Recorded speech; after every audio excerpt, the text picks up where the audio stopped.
नमस्कार, सत श्री अकाल, राम राम सा, खमा गणी, वड़क्कम, प्रणाम। आप सभी का ऑल्टरनेट मीडिया में फिर से स्वागत है। मैं आपकी होस्ट गायत्री देवी। हमारे साथ जुड़े हुए हैं शमिक मोहित्रा जी। भारत के इर्द गिर्द इस वक्त सिक्योरिटी एनवायरनमेंट बहुत हाइटेंड है, बहुत क्यूरियोसिटी भी है, बहुत टेंशन भी है, बहुत सारी डेवलपमेंट्स हो रही हैं। ओपन सोर्स में जो बहुत सारी चीज़ें, उनके बारे में हम डिस्कस करेंगे। और कल एक वॉर ड्रिल भी हुई दिल्ली के आसपास में, सभी को पता है, जिसको हमने कल कवर भी किया था। उसके अलावा भी बहुत सारी चीजें हो रही हैं जो ओपन सोर्स की बातें हम डिस्कस करने वाले हैं। दादा, very warm welcome on the show. आपको नमस्कार। जो सुरक्षा की स्थिति है उसके दो पहलू होते हैं। एक होता है आर्थिक सुरक्षा और दूसरा है आपका सामरिक सुरक्षा। एक तीसरा पहलू है जो अंतरीण सुरक्षा, जिसको कह सकते हैं इंटरनल सिक्योरिटी। इस वक्त तीनों पे बहुत इंटेंस एक्शन हो रहा है, बहुत इंटेंस एक्शन। तो कुछ चीजों की मैं समीक्षा कर देता हूँ। नंबर वन, ये पब्लिक डोमेन में है तो मैं कोई नई बात नहीं कह रहा हूं। यह नहीं कि पाकिस्तानी लोग चौंक जाएंगे, उससे चेत जाएंगे। तो ऐसा है कि भारतवर्ष को S-400, मैं एक एक पॉइंट्स बता रहा हूं, बिंदुओं को बता के फिर मैं जोड़ दूं। भारत को S-400 जो जिसको हम सुदर्शन चक्र कहते हैं, उसका सिस्टम ट्रायम्फ रशिया से इस साल के अंत तक मिलना था। ये पिछले साल का खबर था। अब ये एकदम साफ है कि ये अगले महीने हमारे तक पहुंच जाएगा and it will be diploid on the western border. इसका नतीजा क्या होगा कि वेस्टर्न बॉर्डर पे हमारा जो डिफेंस नेट है, anti aircraft and anti aerial attack, वो काफी सशक्त है। लेकिन वो 2 स्क्वाड्रन S-400 के उस पे बेस्ड था। हमारे पास 3 स्क्वाड्रन है। एक चाइना के अगेंस्ट डिप्लॉयड है ऑन द ईस्टर्न साइड, और 2 इस तरफ है। एक स्क्वाड्रन दोनों चाइना और पाकिस्तान को कवर करती है और एक सिर्फ पाकिस्तान के लिए था। लेकिन कुछ गैप्स रह जाते हैं फिर भी, क्योंकि इसका रेडियस देखें, अगर हम क्या बोलते हैं उसको, इसका जो अटैक रेडियस है या डिफेंस रेडियस है, इट इज अबाउट 400 किलोमीटर्स, इसलिए नाम S-400 है। और 2 का मतलब है आप 800 किलोमीटर का कर सकते हो। लेकिन अगर हम कश्मीर से लेके नीचे पोरबंदर तक नापते हैं, इट्स ऑलमोस्ट 1500 किलोमीटर्स। ठीक है, इसका मतलब एक गैप रह रहा है फिर भी। तो 3 स्क्वाड्रन पाकिस्तान में कहाँ तक जाएगा ये बताइए ना। हम इंडिया क्यों ना वो पे, हमें तो वो अलग चीज है, वो अलग चीज है, वो अलग चीज है। मैं कह रहा हूं कि ये तो ऑब्वियस है ना। अगर आपके पास 1500 किलोमीटर डिफेंड करना है तो 2 स्क्वाड्रन का मतलब आप 800 का कवरेज दे सकते हो ना, अगर ओवरलैप भी करे तो। आपको कम से कम 3 चाहिए, उसमें भी थोड़ा गैप रहेगा, but we have other systems also. हमारे देश के खुद के सिस्टम्स हैं। हमारे पास आकाश तीर भी है, और ये सारा इंटीग्रेटेड है। दो लेवल पे इंटीग्रेटेड है। एक है आपका जो एयरफोर्स का IACCS है, वो एक आर्मी का है, एक नेवी का भी है। और अब जो है तीनों आर्मी, एयरफोर्स, नेवी का फुली इंटीग्रेटेड कर लिया गया एट अनदर लेवल। ठीक है। अच्छा, मारक क्षमता की अगर हम बात करें तो सिंदूर में तो डेमोन्स्ट्रेट हो ही चुका था। 315 किलोमीटर दूर हमने एक एवैक्स को मार के गिराया है यूजिंग द S-400। वर्ष पहला देश है जिसने S-400 को डिफेंसिव नहीं, ऑफेंसिव वेपन की तरह यूज किया है। तो ये तो हमारी अपनी उपलब्धि हुई। रशियंस ने खुद भी वो चौंक गए, उन्होंने कहा हमें भी जरा सिखाओ ये कैसे किया आप लोग। ठीक है। तो ये सिर्फ ये भारतीय, जिसको कहते हैं उपजाऊ बुद्धि है, उसने एक सिस्टम है जो डिफेंसिव है उसको ऑफेंसिव की तरह यूज किया। तो हमारी नीति वही है, ऑफेंसिव डिफेंस। दूसरा, आप मारक क्षमता की बात कर रहे हैं तो इसका रेंज जो है, टिपिकली द मैक्सिमम रेंज जो इसके मिसाइल्स आघात कर सकते हैं S-400 पे, वो 350 के आसपास है। लेकिन ये डिटेक्शन करता है 600 किलोमीटर तक। पाकिस्तान का डेप्थ हमारे बॉर्डर से 350 किलोमीटर से ज्यादा कहीं नहीं है। हाँ, बलूचिस्तान के साइड पे वो जाता है लगभग 525 किलोमीटर के आसपास, अगर हम ग्वादर और उसके आसपास तक ले जाएं, ईरान बॉर्डर तक। लेकिन वो भी 600 किलोमीटर के दायरे में आता है। तो नंबर 1 ये, डिटेक्शन में कोई दिक्कत नहीं, और डिटेक्शन इंस्टेंट है। देखिए, एयर डिफेंस में हमें यह समझना पड़ता है, मैं थोड़ा सा गहराई में जा रहा हूं, एयर डिफेंस में यह समझना पड़ता है कि आपका रिएक्शन स्पीड क्या है। जितना आपको रिएक्शन टाइम मिलेगा और रिएक्शन स्पीड हाई होगा, उतना जल्दी आप पकड़ के खत्म कर दोगे। ठीक है। अच्छा, दूसरा है कि S-400 के अलावा हम लोगों के पास कुछ टैक्टिकल वेपनरी था, जिसका इंडक्शन भी भारी तादाद में कर चुके हैं हम लोग।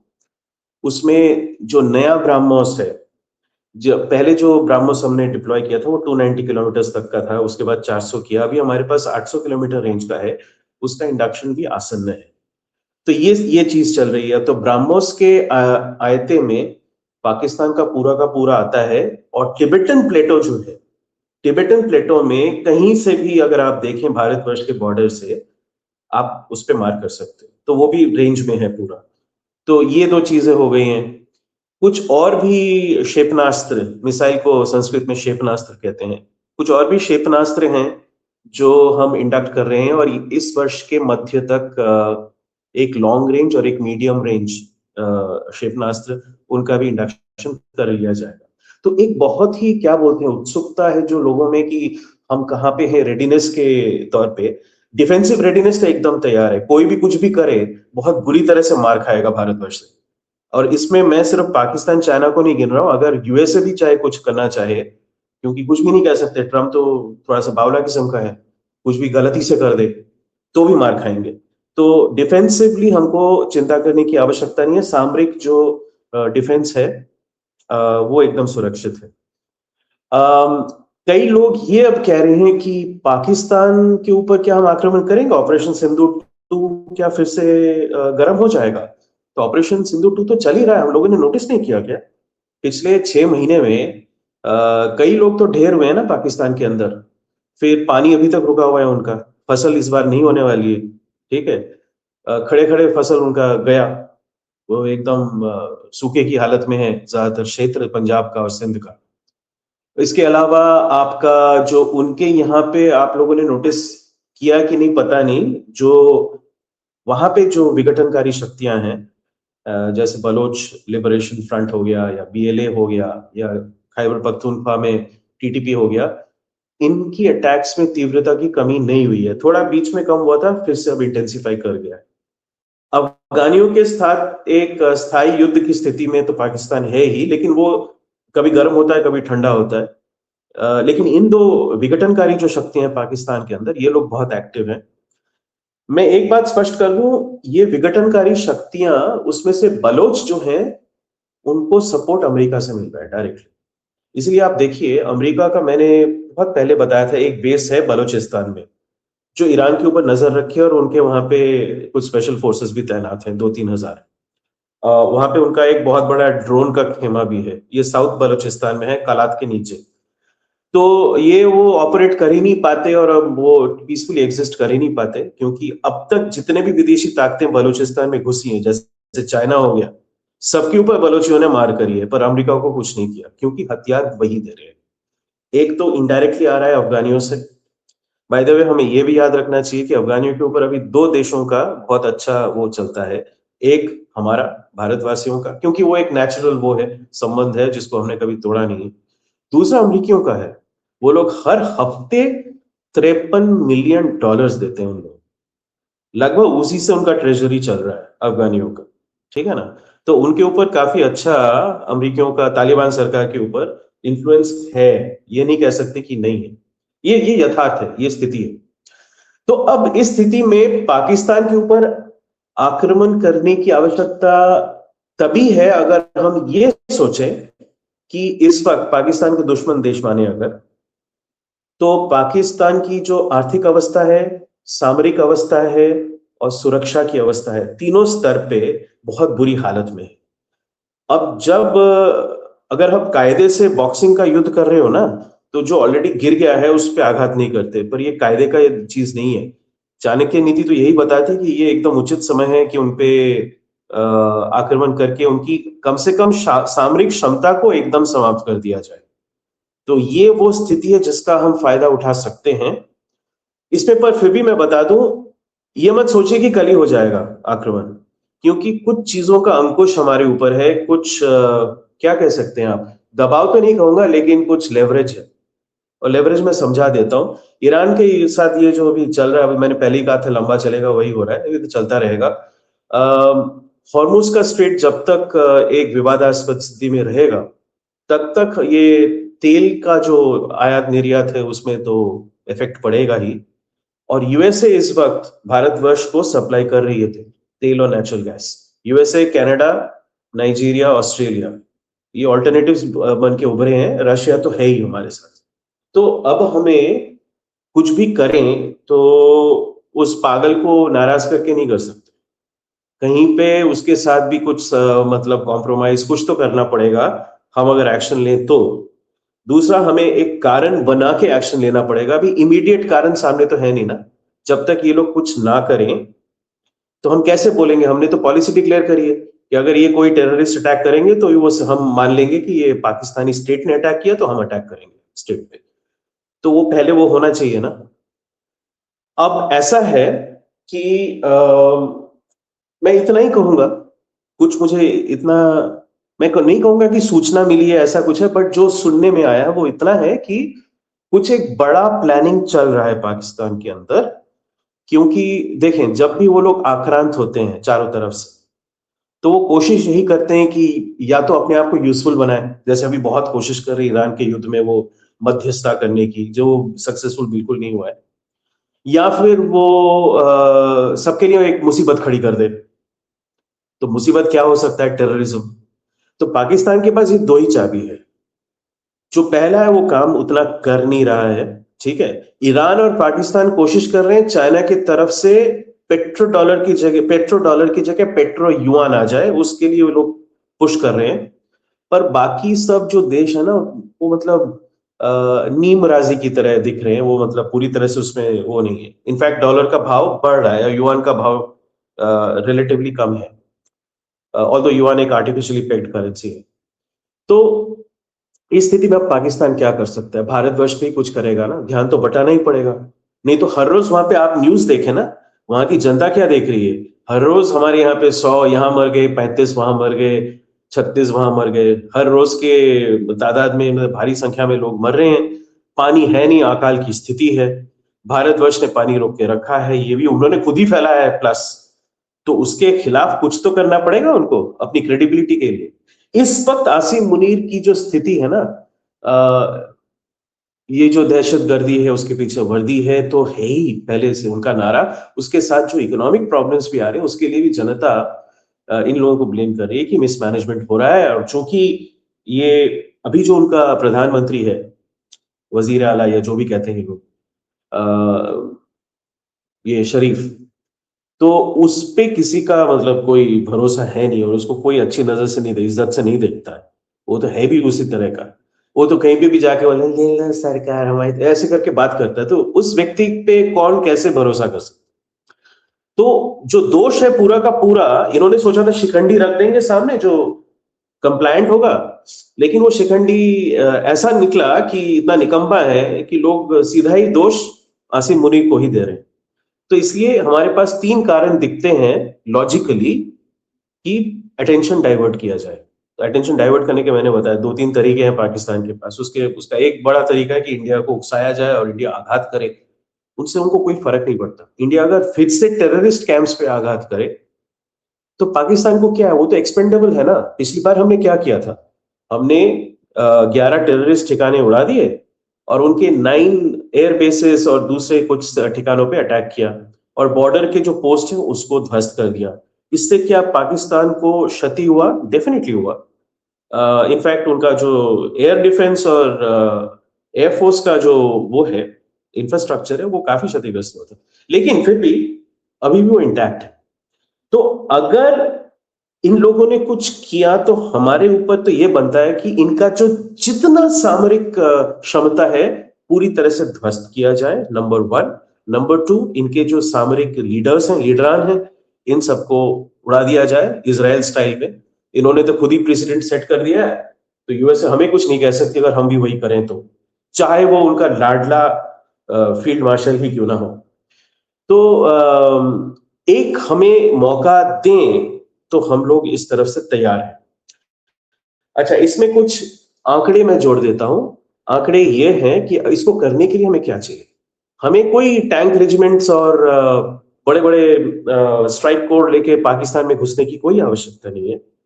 ईरान युद्ध ने भी दिखाया है और उससे पहले यूक्रेन युद्ध ने भी दिखाया है कि स्टैंड ऑफ वेपन्स और ड्रोन्स इतनी क्षमता उनमें आ गई है कि बिना कहीं जाए हम लोग बटन दबा के भी उड़ा सकते हैं, और भारतवर्ष के पास वो भरपूर क्षमता है।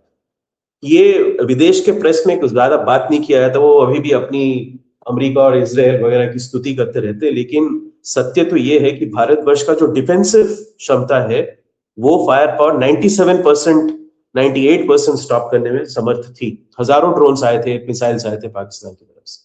It is more successful than Iron Dome, जिसकी इतनी बात करी जाती है। दूसरा, मारक क्षमता। अब हमारे पास कितने ब्राह्मोस हैं, कितने एलआरएसएम, कितने एमआरएसएम वगैरह हैं, कितने माइकास हैं, कितने स्कैल्प मिसाइल्स हैं, मैं इसमें नहीं चाहूंगा। मैं क्यों बताऊं, पब्लिकली तो बिल्कुल नहीं बताऊंगा मैं। लेकिन मैं इतना कह सकता हूं कि अगर हम एक चीज सीखें, हमें ना हर युद्ध से थोड़ा थोड़ा सीखना पड़ता है, और हमारे जो सामरिक नेता हैं, जनरल्स हैं, जनरल ऑफिसर्स हैं, वो इन चीजों को बहुत खूबी से वो स्टडी करते हैं, बारीकी से इसको देखा जाता है। आप डिफरेंट जो मिलिट्री एनालिस्ट, डिफेंस एनालिस्ट, उनके बातों पे मत जाएं। द इंस्टीट्यूशनल कैपेसिटी, जो एक सांस्थानिक शक्ति है मिलिट्री फोर्सेस में, वो बहुत हाई है। Training levels are high and tactical absorption capability बहुत हाई है। आप कभी, आप लोगों को अगर मौका मिले वेलिंगटन स्टाफ कॉलेज जाने को, या मिलिट्री जो माओ में जो है वहां पे जाने को, तो आप देखेंगे कि वो किस लेवल पे वो लोग सोचते हैं और वॉर गेमिंग करते हैं।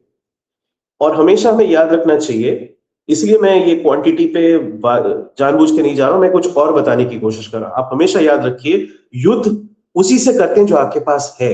ये बोलने का कोई फायदा नहीं आ रहा है मेरे पास वो वाला चीज नहीं है, ये हथियार नहीं है, वो नहीं है।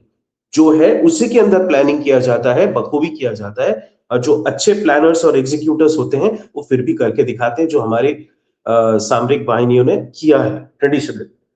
हाँ, वो लोग जिसमें चूकते हैं वो है इस चीज को आप लोगों को समझाने में, और जो काउंटर प्रोपेगेंडा है वो बहुत प्रबल है, उसमें डेफिनेटली इंप्रूवमेंट की आवश्यकता है। अच्छा, अब मैं आता हूं कि कैसे हो सकता है पूरी चीज को ध्वस्त। अब देखें, पाकिस्तान में 24 ऐसे ठिकाने हैं जो उनके मेन एयर बेसिस और एयरफील्ड्स हैं, जहां से वो अटैक्स लॉन्च कर सकते हैं या उनके हवाई जहाज उड़ सकते हैं, नंबर 1। नंबर 2, उनके पास 2 ही मेजर पोर्ट्स हैं, कराची और ग्वादर। ग्वादर आप लगभग समझ लीजिए चीनियों का बेड़ा वहां पे एक्चुअली आता जाता रहता है, उनके डिस्ट्रॉयर्स, फ्रिगेट्स और सबमरीन्स आते जाते रहते हैं। लेकिन कराची मेन हार्बर है, और वहीं से पाकिस्तान का जो सारा सामान है आता जाता रहता है। और कराची उनका मेन फाइनेंशियल सेंटर भी है और मेन इकोनॉमिक हब भी है, इंडस्ट्रीज भी वहां पे सबसे ज्यादा तादाद में है। दूसरा, इनके पास इनके उत्तर में इस्लामाबाद से रावलपिंडी के चारों तरफ एक 200 किलोमीटर का आप रेडियस अगर बना लें, उसके अंदर क्या क्या आता है, उनका जो पूरा न्यूक्लियर एस्टैब्लिशमेंट है वो वहां पे है। बहुत बेवकूफ की तरह इन्होंने, या फिर जानबूझ के, क्योंकि इनको शील्ड मिल जाता है सिटीजन्स का, इन्होंने रावलपिंडी और इस्लामाबाद के इर्द गिर्द ही अपने मेन न्यूक्लियर फैसिलिटीज बना रखे हैं। दूसरा, उनका जो ऑर्डिनेंस फैक्ट्रीज है, जहां पे शेल्स, एमिनेशन वगैरह सब कुछ तैयार होता है, वो भी इसी दायरे में है। देखिए, ये एक संत्रस्त तंत्र है, वो डरती है आवाम से, इसलिए वो चाहती है कि उनके जो शक्ति के जो केंद्र हैं, असला, बारूद, गोला जो भी है, उसका प्रोडक्शन भी उनके आसपास रहे, इसलिए उन्होंने वहां पे सब कुछ बना रखा है। तो एक कॉन्सेंट्रेटेड एरिया है। लगभग मैंने एक एस्टिमेट किया था, 11 सेंटर्स हैं, 11 या 12, मुझे एग्जैक्टली 11 था शायद, 11 सेंटर्स हैं प्रोडक्शन के एंड स्टोरेज के, प्रोडक्शन कम स्टोरेज, जिसको अगर हम अटैक करें तो पाकिस्तान कोई भी युद्ध लड़ने की क्षमता वो उसके बाद कभी उठ नहीं पाएगा, 2-3 साल तक तो बिल्कुल ही नहीं, और 2-3 साल बहुत होते हैं कोलैप्स करने के लिए।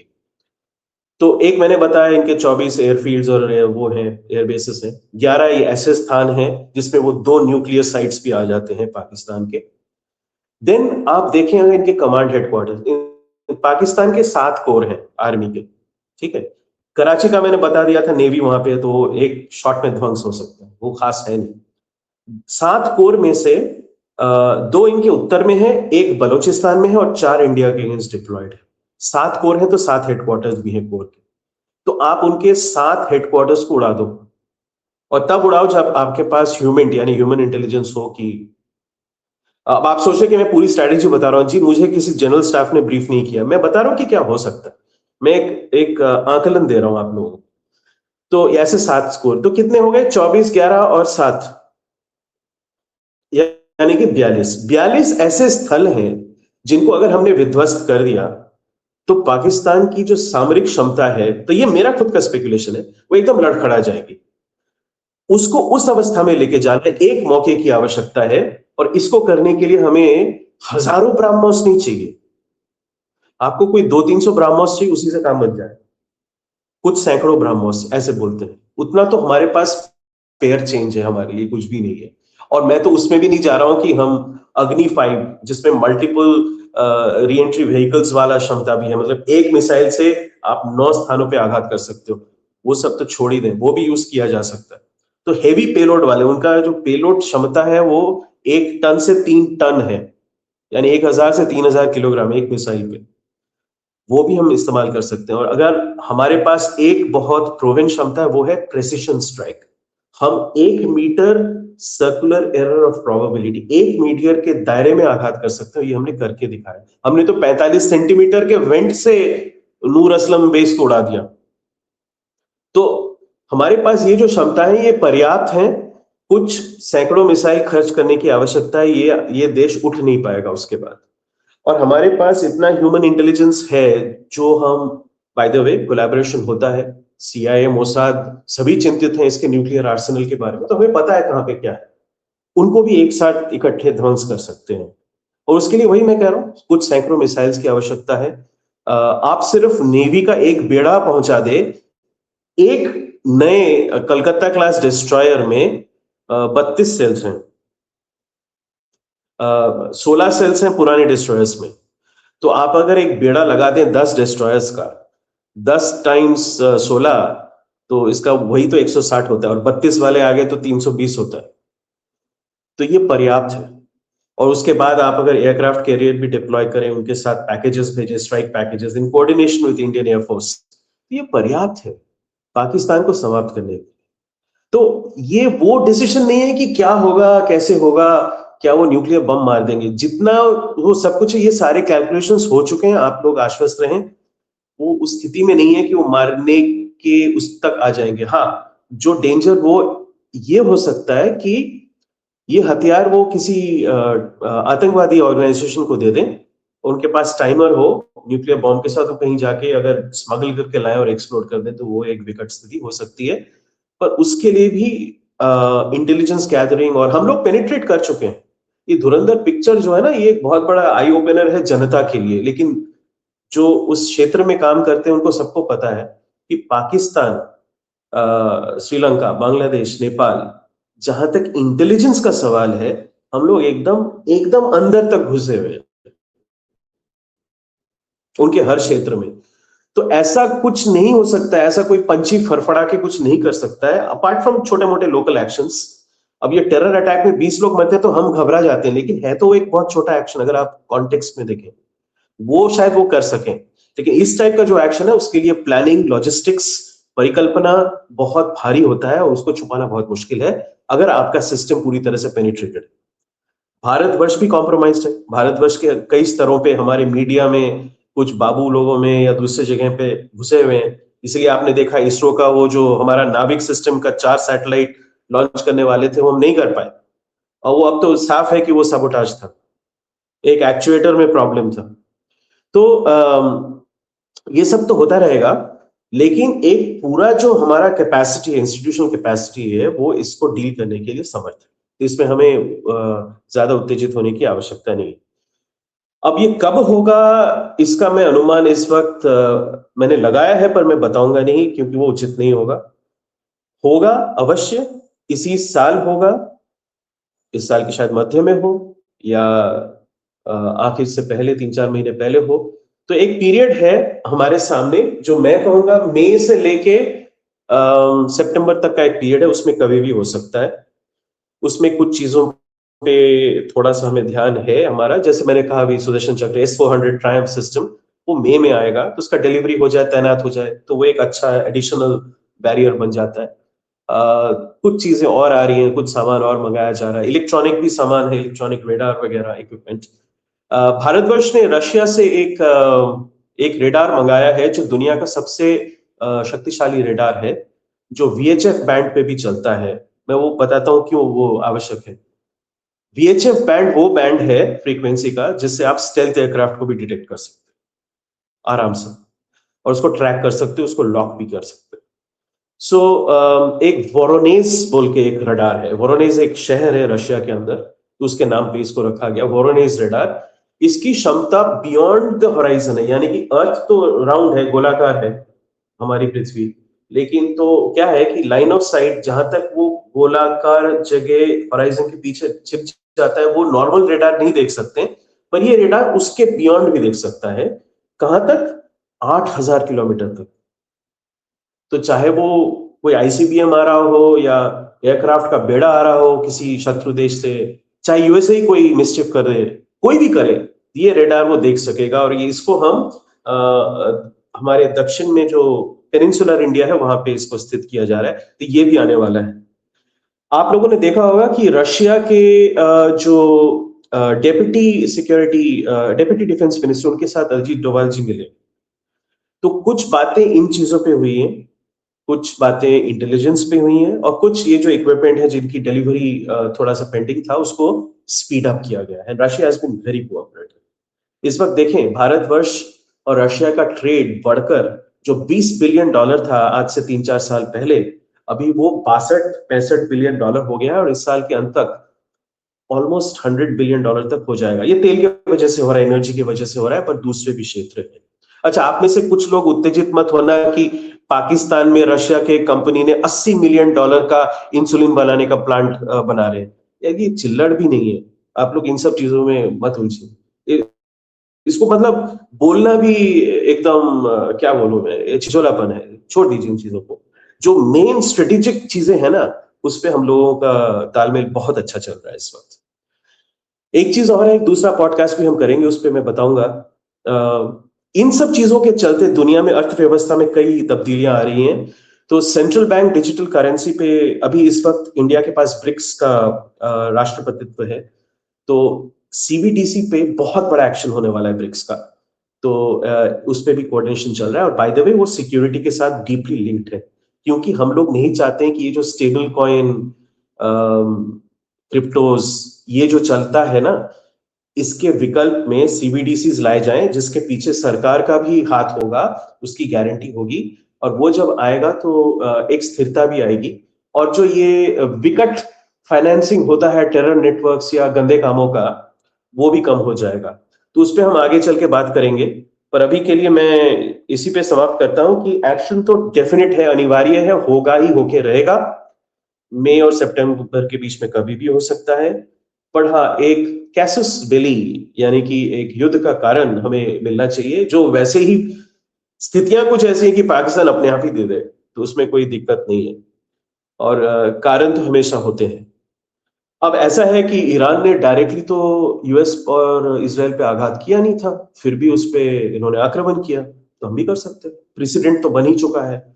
और जैसा कि मुझे कहने में बड़ा मजा आता है कि कौन रोकेगा हमें, ये आदमी, रोकने वाला कोई है नहीं। बिकॉज इस वक्त ना यूरोप के पास सामरिक क्षमता है, ना आर्थिक क्षमता उस स्तर पे है। प्रोटेस्ट थोड़े बहुत होंगे अगर हमने यूनिलैटरली भी कर दिया तो, लेकिन हम कहेंगे हम तो भाई अपनी सिक्योरिटी की वजह से कर रहे हैं, तो आप लोग शांत रहे। एंड हमारा एक्शन जो होगा वो ज्यादा से ज्यादा 7 या 10 दिन चलेगा, उसमें जो करना है हम कर चुके होंगे बड़े आराम से।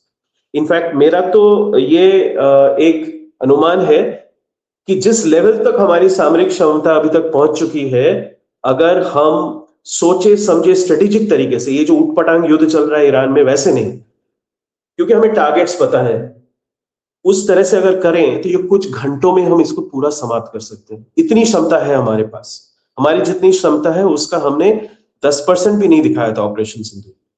तो अब वक्त है कि 25% दिखाएं और समाप्त कर दें इसको। Things are moving very fast, very very fast, और किसी भी वक्त ये चीज हो सकती है जैसा आप कह रहे हैं, any time till September. Let's keep our fingers crossed, देखते हैं कहाँ तक बात पहुंचेगी। But we will keep you updated, me and दादा will bring you the latest news on that area. और इस बार जब कुछ होगा तो पार्टी हम लोग देंगे, Stay tuned for that. Thank you so much, Zada, for joining. जाने से पहले सभी व्यूअर्स से रिक्वेस्ट है, please don't forget to like, subscribe and share the alternate media. अगर आप कंट्रीब्यूट करना चाहते हैं तो नंबर और रिव्यू स्क्रीन के ऊपर, आप फीडबैक देना चाहते हैं, मुझसे जुड़ना चाहते हैं तो सभी लिंक्स डिस्क्रिप्शन बॉक्स पे। इसी के साथ जय हिंद, जय श्री राम, हर हर महादेव। ओम नमः शिवाय, जय हिंद।